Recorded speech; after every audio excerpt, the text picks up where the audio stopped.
তো ফাইনালি সে চলে এসে গেছে। এখন আমরা বাইকে করে যাচ্ছি তার জন্য নতুন একটা গিয়ার সাইকেল কিনতে। এই দোকানে অনেকগুলো গিয়ার সাইকেল দেখতে পাচ্ছি, কিন্তু কোনো সাইকেলই পছন্দ হচ্ছে না। প্রায় অনেকগুলো দোকান ঘুরে দেখলাম, কোনো সাইকেলে অয়েল ব্রেক রয়েছে কিন্তু পার্টস ভালো না, পার্টস ভালো তো অয়েল ব্রেক ভালো নেই। তো ফাইনালি গাইস অনেক খোঁজাখুঁজি করার পর একটা সাইকেল পছন্দ হয়ে গেল। এই সাইকেলটা নিতে চলেছি আমরা। সাইকেল কিনা শেষ, এখন সাইকেলটি নিয়ে দেখতে পারছো বাড়ির মধ্যে চলে এসে গেছি আমরা দুজন।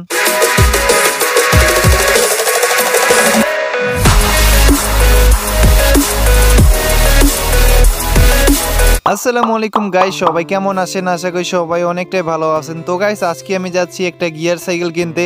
তাই বলে আমার কোনো গিয়ার সাইকেল কিনতে যাচ্ছি না, সেটা হচ্ছে এলাকার একটা ছোট ভাই এসে বলতেছে যে আমি একটা গিয়ার সাইকেল কিনবো, তুমি আমার সাথে চলো।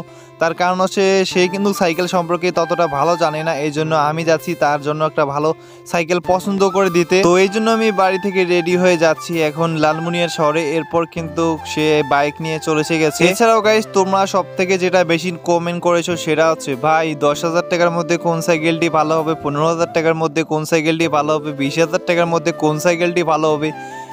এত কমেন্ট করেছো না, সেটা বলার বাইরে। তো এটা তোমাদেরকে একটা আইডিয়া দিয়ে দেবো, তো তোমরা কিভাবে একটা সাইকেল চিনবে সেটাও কিন্তু বলতে চলেছি। তো আজকের ভিডিওটা মাত্র 8 মিনিটের একটা ভিডিও বানিয়েছি, ছোট্ট একটা ভিডিও, আশা করি সবাই সম্পূর্ণ দেখবে। আমি কিন্তু তাকে বলেছিলাম যে ওয়ারিয়র 3.0 সাইকেলটা কিনতে মাত্র 18,000 টাকা থেকে 18,500 টাকার মধ্যে কিন্তু সে পেয়ে যেত, বাট তার কোনো ধৈর্য নেই এখন পর্যন্ত। সে কিন্তু অনেক দিন অপেক্ষা করতে একদমই পারবে না, এই জন্য কিন্তু আজকেই সাইকেল কিনতে হবে, এই জন্য যাচ্ছি। আমি যেখান থেকে সাইকেল কিনতে যাচ্ছি সেটা তো তোমরা অনেকে জানো এবং অনেকেই জানো না, তো আমি জানিয়ে দেই প্রতিবারের মতো। সেটা আছে লালমনিরহাট শহর, অবশ্যই এখন চিনতে পেরেছো।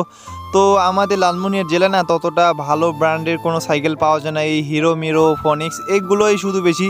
কিন্তু যেমন ভালো কোম্পানি দিয়েও যদি লক্ষ্য করো সেটা হচ্ছে রক রাইডার, মেঘনা কোম্পানি, এই দুইটা সাইকেল কোম্পানি কিন্তু অনেকটাই ভালো বাংলাদেশের মধ্যে, বাট কোনো ভালো কোম্পানি সাইকেল পাওয়াই যায় না। এই জন্য কিন্তু সবসময় বেছে বেছে সাইকেল কিনতে হয়। তোমাদের সাথে কথা বলতে বলতে আমি কিন্তু লালমনিরহাট শহরের মধ্যে পৌঁছে গেছি। এরপর প্রথমে আমি একটা দোকানের মধ্যে পৌঁছে যাই, যেই দোকান থেকে আমি আমার গিয়ার সাইকেলটা কিনেছিলাম সর্বপ্রথম।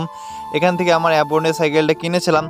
এরপর এখানে দেখি প্রচুর পরিমাণ সাইকেলের কালেকশন। প্রথমে বললাম ভাই অয়েল ব্রেকের সাইকেল কি কি রয়েছে। তো এরপর আমি সাইকেল দেখতে থাকলাম যে অয়েল ব্রেকের সাইকেল কি কি রয়েছে। অ্যান্ড এরপর উনি বললো ফনিক্সের একটা সাইকেল, মানে এই সাইকেলটা মডেলটা মনে পড়তেছে না কারণ ওই সময় দেখেছিলাম। এই সাইকেলে আবার অয়েল ব্রেক ঠিক রয়েছে, ফুল বডি, মানে বডিটা অ্যালুমিনিয়াম, কিন্তু এখানে ফ্রেমটা যেটা রয়েছে নিচেরটা এত পরিমাণ মোটা সেটা বলার বাইরে। এরপর আবার বাম দিকে হিরোর একটা সাইকেল দেখতে পাইলাম। তো এই সাইকেলের আবার অয়েল ব্রেক আছে, বাট এখানে ফ্রেমটা আবার লোহা বডি, তো লোহা বডি একদমই প্রয়োজন না। তো এরপর আমি ফনিক্সের সাইকেলটা ভালোভাবে দেখতে থাকলাম।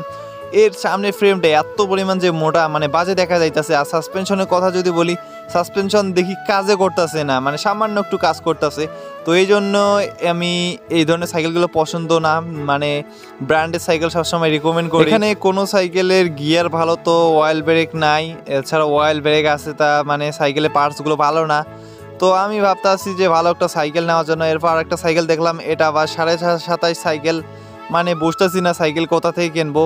এই দোকানে মূলত সাইকেল কম দামে পাওয়া যায়। তো এরপর পাশে দেখলাম আরেকটা দোকান রয়েছে, এখানে খোঁজ নিলাম না, অয়েল ব্রেকের সাইকেলও নেই এবং কোনো আলাদা ভালো কোম্পানির সাইকেল নেই। মানে বুঝতে পারতেছিলাম না যে কি সাইকেলটা নিলে ভালো হবে, কারণ অলরেডি দুইটা দোকান করা শেষ। এরপর আমরা 3 নাম্বার দোকানটা দেখি। এই দোকানে দেখলাম হ্যাঁ মোটামুটি সাইকেল কালেকশন আছে। তো ঢুকেই চোখে পড়লো কোরের একটা সাইকেল। এরপর দেখলাম কোরের মনে কোর নিও 200।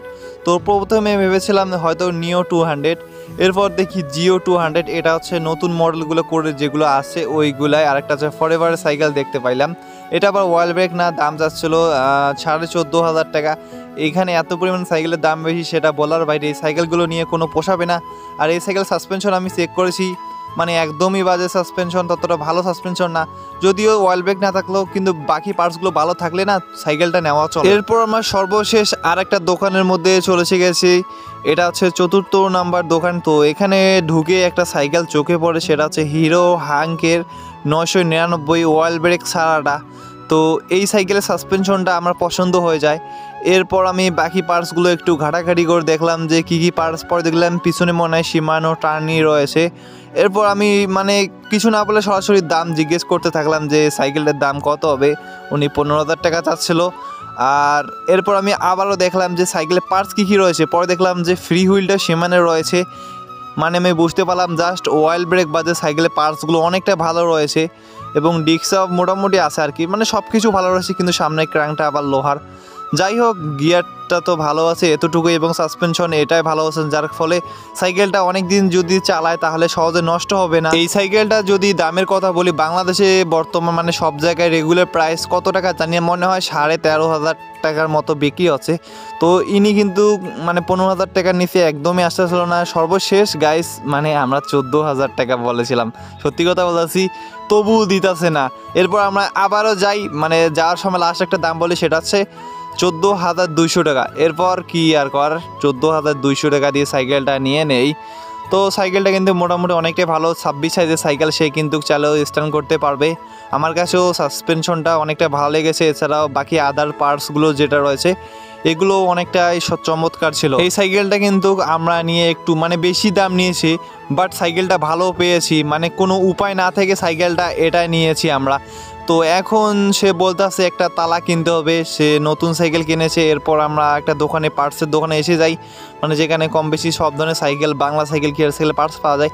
তো এখানে সে দুইটা তালা আমার চোখে পড়ে। একটা দাম কত চাইতেছিল, মনে 180 টাকা এরকম, একটা মনে 130 টাকা নাকি 10 টাকা এরকম চাইতেছিল। তো এরপর আমরা যেটা ভালো তালা ওটাই নিয়ে নেই। যদিও এখন পর্যন্ত আমি সাইকেল কিনেছি, আমার দুইটা সাইকেল, একটা সাইকেলের মধ্যেও তালা নিয়ে নিই। তো সাইকেলের তালা কেনা শেষ, এখন আবার যেতে হবে বাড়িতে। তো এছাড়াও এখানে আমরা কিছু কাজ করেছিলাম, সেটা হচ্ছে ওর আবার ফোনের ডিসপ্লে লাগিয়েছিলাম, সেটা তোমাদেরকে দেখাতে পারলাম না। তো এখন আমরা যাচ্ছি বাড়িতে, কিন্তু আমরা হচ্ছি দুইজন, এই জন্য এখন আবার সাইকেলটাকে অটোতে বেঁধে নিয়ে যেতে হবে। তো তোমাদেরকে এখন একটা কথা বলে রাখি, সেটা হচ্ছে যারা বলো না ভাই আমি কোনটা সাইকেল নেব, আমার এত টাকা বাজেট, তো আমি তোমাদেরকে বলি তোমার বাজেট যেটাই হয় না কেন, তুমি 15,000 টাকার মধ্যে সাইকেলের লিস্ট খুঁজবা যে 15,000 টাকার মধ্যে কয়টা সাইকেল রয়েছে মনে করো। তো 15,000 টাকার মধ্যে যে সাইকেলটা ভালো হবে, এখন তুমি কীভাবে বুঝবা যে এই সাইকেলটা নিলে ভালো হবে। যদি স্ট্যান্ড করতে চাও তাহলে অবশ্যই এই ধরনের চাইনিজ সাইকেলগুলো নিতে পারো, ভাই যদি বলো আমি স্ট্যান্ড করবো না তাহলে ভেলোস এবং রক রাইডের দিকে যেতে পারো, এটাই আমি বলবো। আর যেই সাইকেল নেও না কেন পার্টস পাতিগুলো যেন ভালো থাকে চাইনিজ সাইকেলের মধ্যে, মেঘনা এবং রক রাইডার বাদে। যেমন এই সাইকেলের অয়েল ব্রেক না থাকলেও বাকি পার্টসগুলো অনেকটা ভালো রয়েছে, যদিও সে 3,000 টাকা থেকে 3,500 টাকা খরচ করে অয়েল ব্রেক হয়ে যাবে, তখন আবার 18,000 থেকে 19,000, তখন পুরো অস্থির একটা সাইকেল হয়ে যাবে MT200-এর।